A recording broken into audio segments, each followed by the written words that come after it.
Welcome to Cartoon Creators, where we talk to the minds behind the shows that raised us.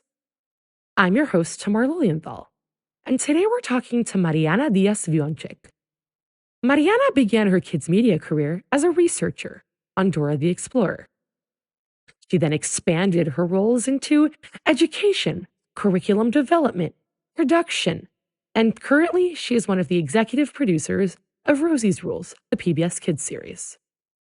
She's also a professor, a consultant. There is seriously nothing that Mariana cannot do. We talk about how she started in this industry when she had, up until that point, been on a pretty standard psychology track, what she's learned in all of her years in research, her approach to bilingualism in kids' television, how she balances and even combines all of her different skills and the different areas of her professional life, and more. Let's get to the episode. Mariana, for coming onto the podcast. Welcome. We're really excited to have you. I'm happy to be here. So we're going to start off with the question that we ask really all of our guests, but I think it's going to be particularly interesting to ask you, which is, how did you get into the kids' media animation space? Was it always your plan, or did you have other plans? Like, what's your story? That's a good question to start. I like talking about my journey. I grew up in Mexico City and I came to the United States to get my PhD in psychology. So I came to New York I attended the City University of New York, the Graduate Center. I got my PhD in psychology and I was doing my merry psychology life. And as part of graduate school, I was working as a freelance researcher for one of the research firms that does a lot of work for media clients. So they were working closely with Nickelodeon at that time. So my friend and colleague knew about this opportunity that opened up in a new-ish production that was doing really well called Dora the Explorer. And the position was for a researcher, like either a research manager, formative research, like some sort of researcher. And I remember at that time being like, media, kids, animation, I'm not sure. And then I went to the interview and I talked to Chris Gifford and Valerie Walsh, who are the creators of the series. And I remember that interview very vividly. I really like them.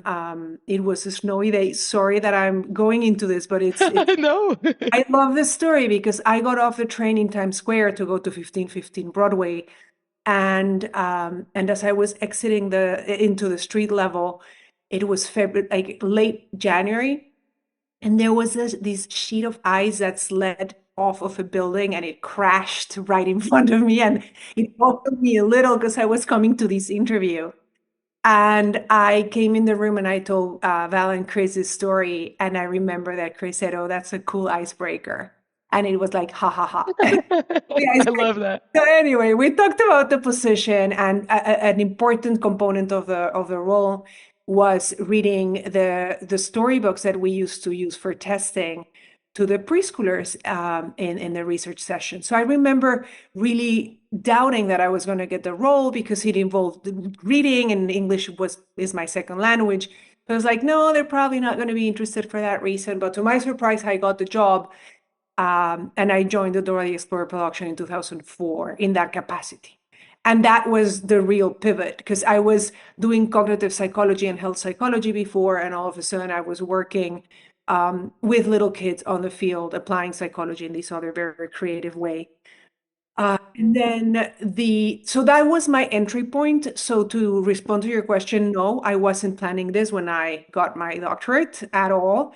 And then everything has evolved from there. So the trajectory is long because that's, I mentioned 2004. So now it's 21 years since I had that job, which is my, Wow. and there's a lot of stories from there, but we can get more into it later. Yeah, totally, totally. Well, thank you for sharing that.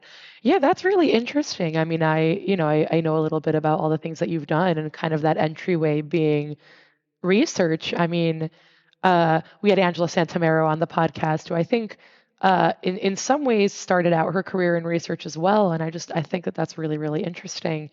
Um, what was sort of, our very first episode of Cartoon Creators was with Eric Weiner, who talked a bit about um, all of the research that went into Dora the Explorer. But like in your memories of it, what what were you looking to find? Like, what were the types of questions you were looking to answer? And was there anything that surprised you at the time in terms of like what you learned from kids or testing things on kids?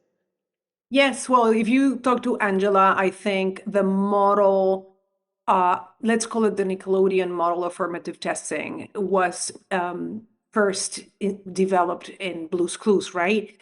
And Dora did that and sort of brought it up to a 2.0 because we were testing every single script, but also every single animatic and every single final animation. So, what surprised me was just children's willingness to be a part of this world and to the connection that they had with a character. Later in life, I read a lot about how important it is to develop great characters so that kids can connect with them almost as friends. But seeing that firsthand from the kids and for them to respond that Dora was their friend, and sometimes when we ask them, um, they would think of themselves as Dora almost, and that was across the board. So just for me as a Latina, seeing a Latina character resonates so much with all kids uh, of all ethnic, racial backgrounds, and all genders was just fantastic. So that was the first surprise, and it was just such a joy to witness that and to witness their interactivity, their willingness to just try to help her and to go with her on these adventures and advance with her, etc.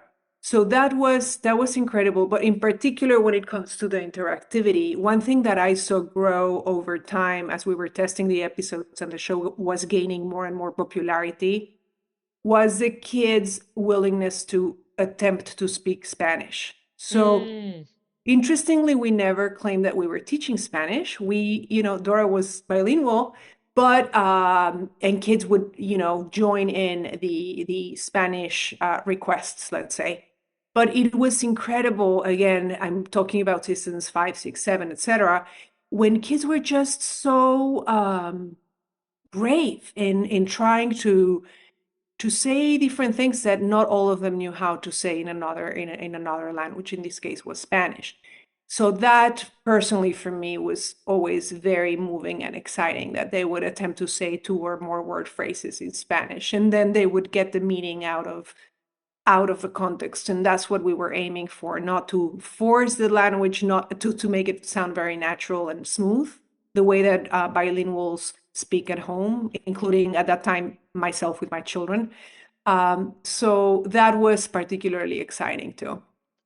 That's so interesting. So you just touched on this a little bit, but I'm curious to hear kind of your perspective. I mean, I haven't been um, I haven't been in this space for very long. I've been in it for a couple of years in terms of like work wise, but already in the couple of years that I've been in the industry, there seem to be, depending on the project that you're on, kind of different perspectives when it comes to language. Like some people, if you are incorporating any sort of bilingualism, which these days, thankfully, I think it's a really good thing, you do see a lot of, but there's different perspectives on like, well, you got to make sure to translate it versus, just use a word in context and with enough context clues, the preschooler will get it.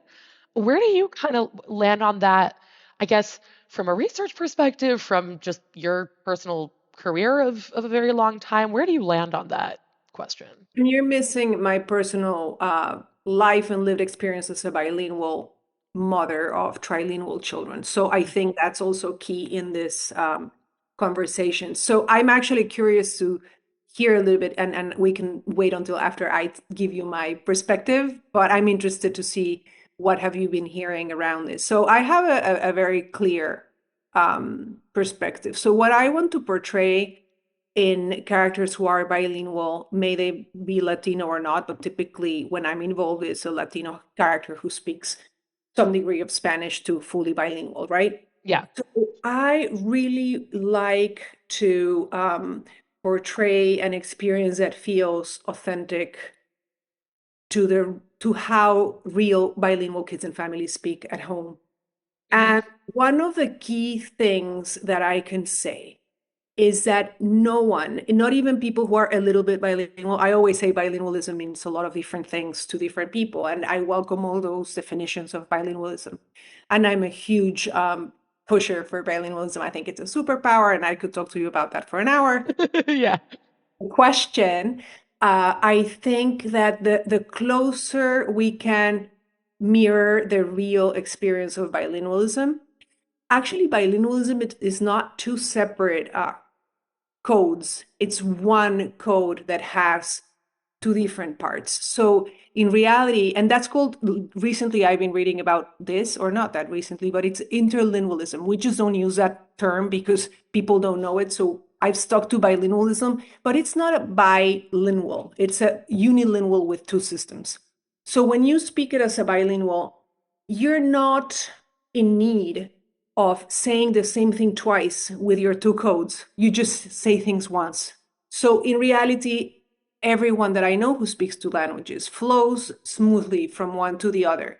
And there's many ways that bilinguals make the decision almost immediately. It takes an instant to how they're going to speak in any given moment and when are they going to transition in any given phrase that they're saying. But in no situation they repeat what they said in English or in Spanish. No repiten lo que dicen. Like people don't say the same thing.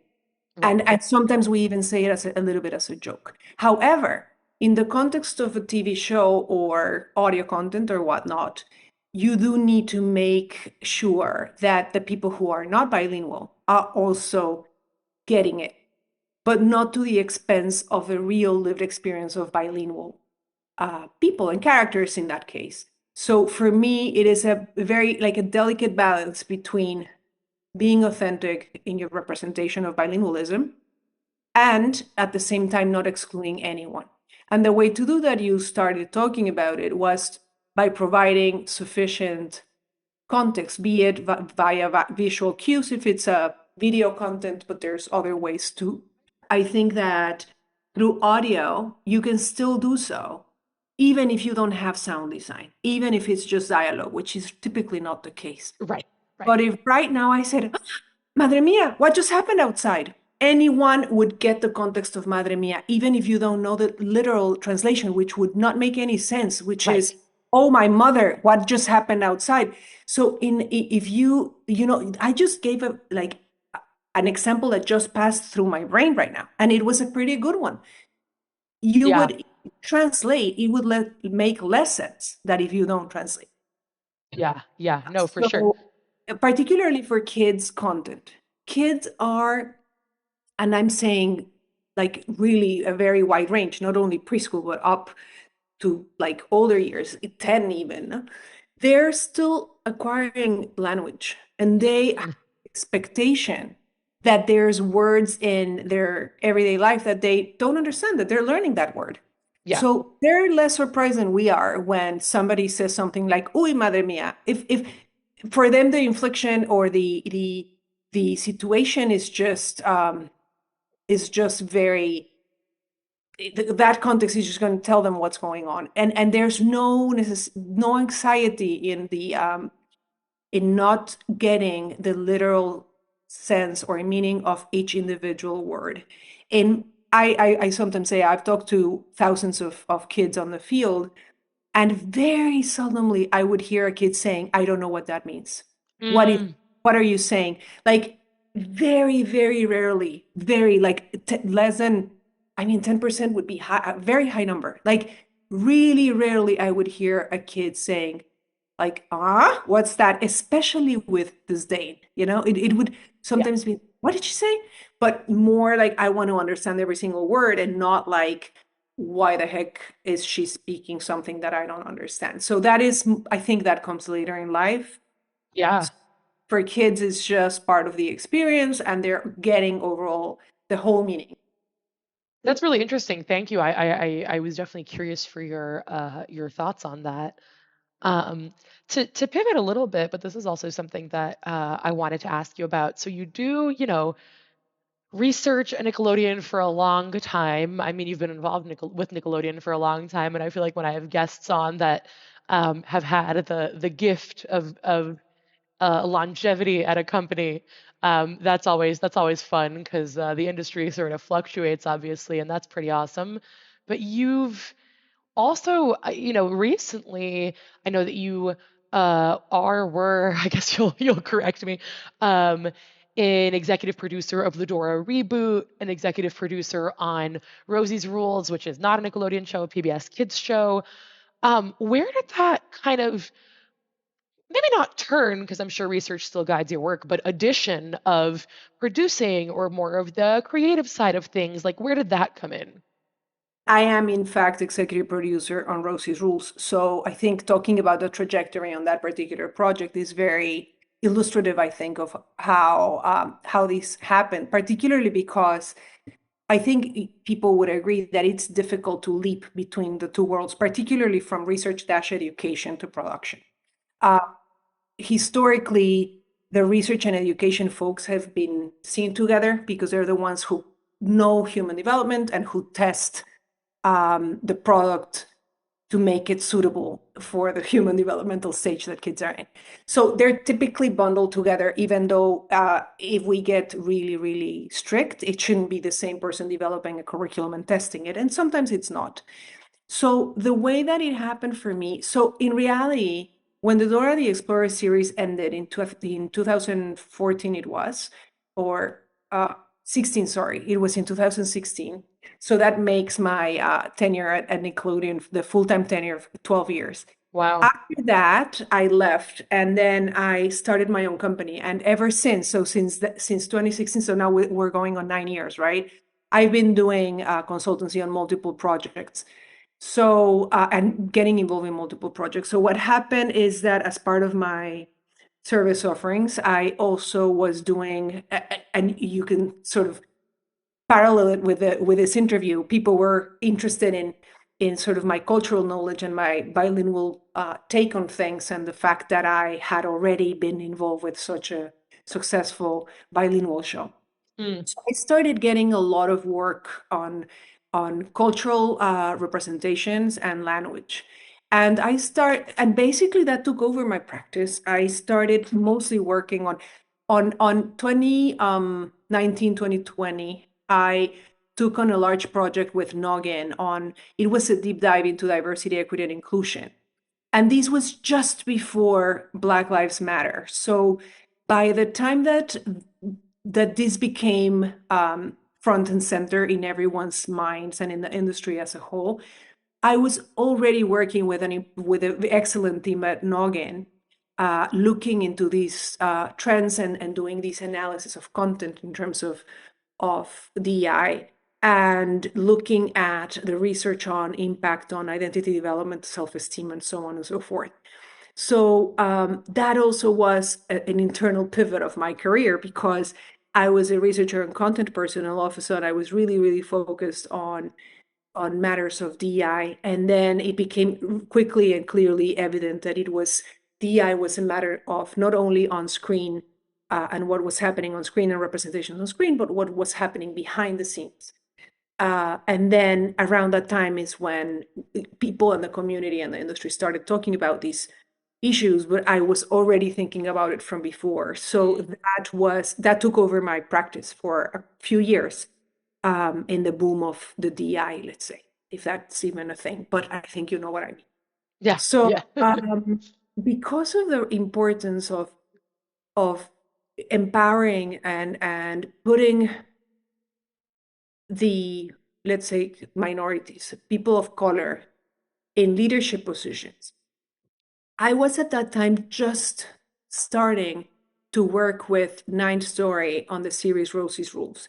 And I was brought in originally as a consultant for culture and language for the most part, unlike for other shows like Alma's Way, where I'm the education person. So my functions vary per project, but sometimes, Hmm. many times it's just the bundle of sort of culture, language, uh, cognitive, like human development, and also production.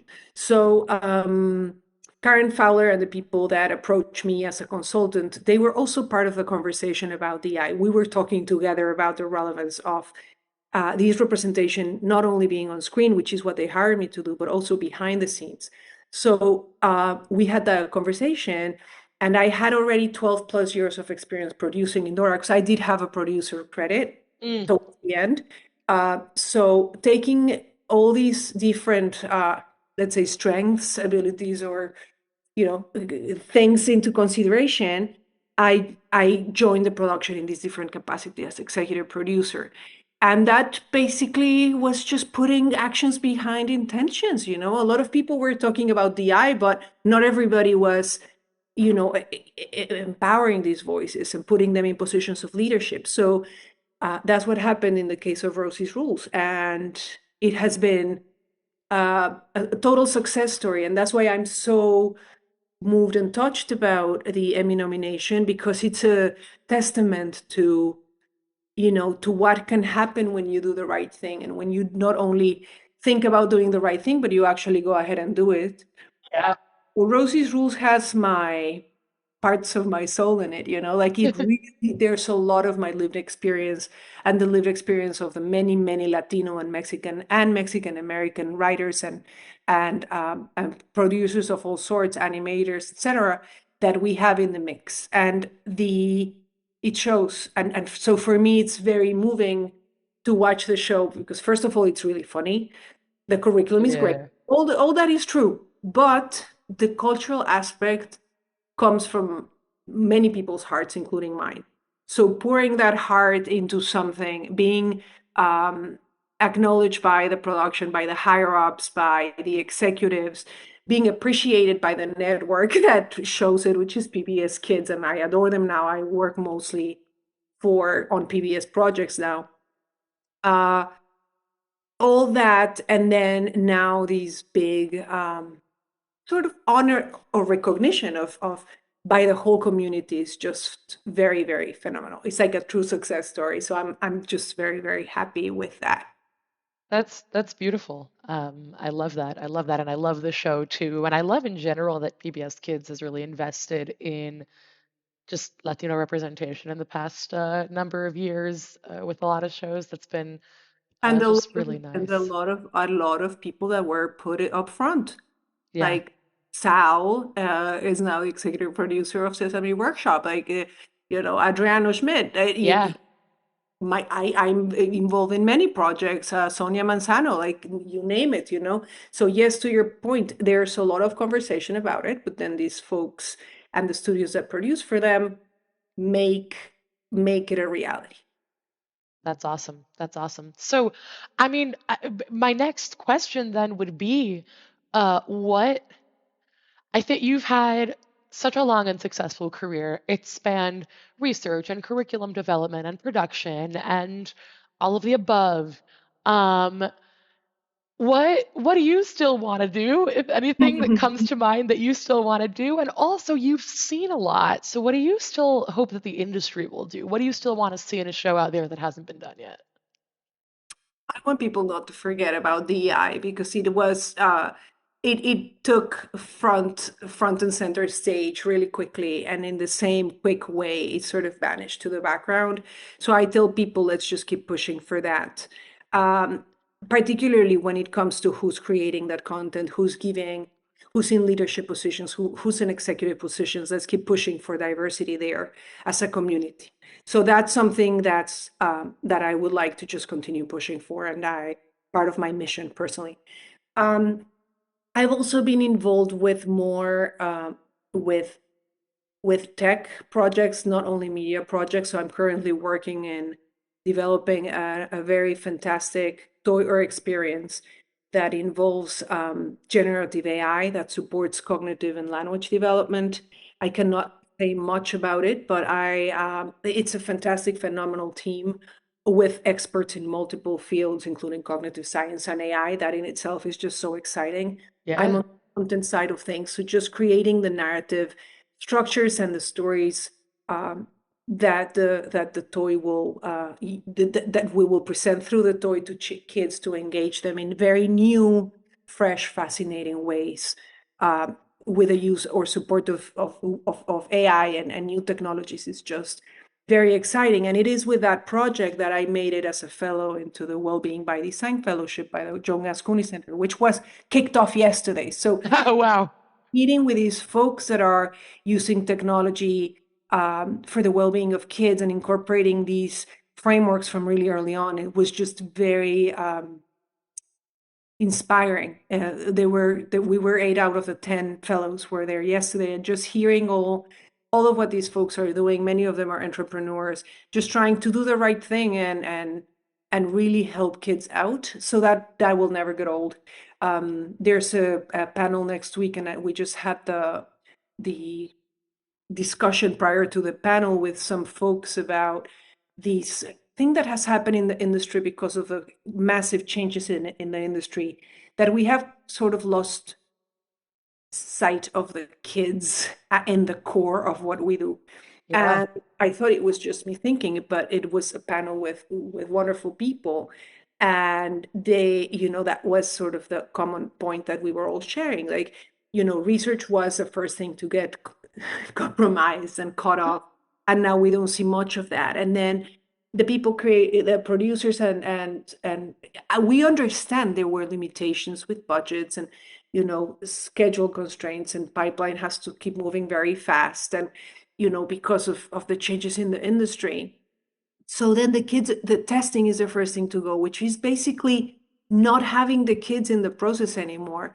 And then they were relying on the experts or the research director who has so much knowledge of kids that they can give us the kids' insights through their experience.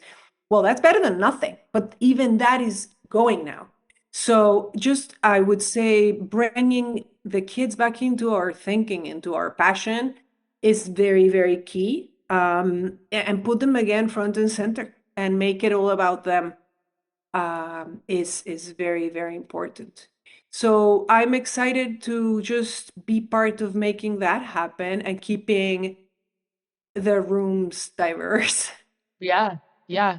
No, and I think that's I love that you said that. I love that you said that because it's so true. I mean, I've thought this and talked about this with some of our guests when we talk about research. Again, people like Angela, people like Eric Weiner. Just that again, I haven't been in the industry too long, but I don't when I look around me, I definitely don't see people doing as much research as they used to. Um, when I hear these stories about like we tested every There's script, I'm like, there's not only, wow. I mean, again, hats off to PBS Kids, who they are the ones that keep doing the research when they can on multiple platforms, not only linear, but they also do their, they kid test their digital content, etc. And that it has been for me really nice to collaborate with them because I believe in their mission. I think we share common mission, etc. And there's one more aspect of sort of my portfolio, let's say, that we haven't touched upon, that has to do with the education component. So perhaps you know that I've been teaching a class at NYU for 10 years. These Yeah. last fall was my 10th year, and it's a graduate class for master's and doctoral students in psychology called Psychological Influence of Children's Media. So my pitch at that time, and people say like, oh, geez, how did you get a course at NYU? That it's my course. Only I teach it because I designed it and I pitched it to NYU back then. And my intention was to make students aware of the applications of psychology in media. A lot of the people that do what I do, or that are consultants, education folks, etc., researchers, have a psychology background. So why not make students aware that this even exists? Yeah. That has led to my newest developments. I accepted a tenure track position in one of the CUNY colleges. So Oh, I'm going to wow. be sort of a full-time professor with all its components. So there's, of course, Wow. instruction component of giving classes, but there's what excites me the most has to do with the research and potential for bridging opportunities. This school is in the Bronx. It's a community school in the Bronx called Hostos. It's part of the CUNY system. And they're really focused on social mobility. Mm. And population in the college is highly Latino and very highly diverse.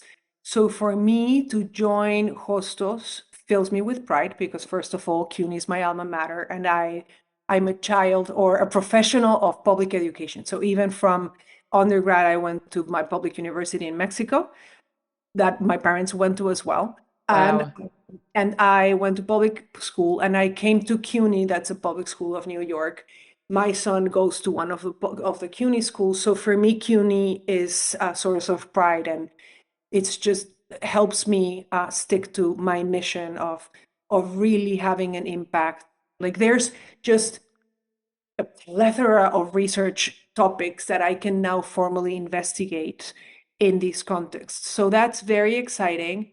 And I will still have an opportunity to continue collaborating with some key projects in that capacity. So it's all good and exciting. And it has been a very eventful year so far for me. Wow, yeah, no, and it just started. No, but that's amazing. Yeah, that's really, really exciting. So, yeah, we wish you best of luck in that. And that sounds awesome. So I've loved this chat. Thank you so much. I think we've covered some awesome stuff, and just so grateful to have had you on. So thank you. Thanks for tuning in to Cartoon Creators. We would love if you connected with us on one of our social media channels.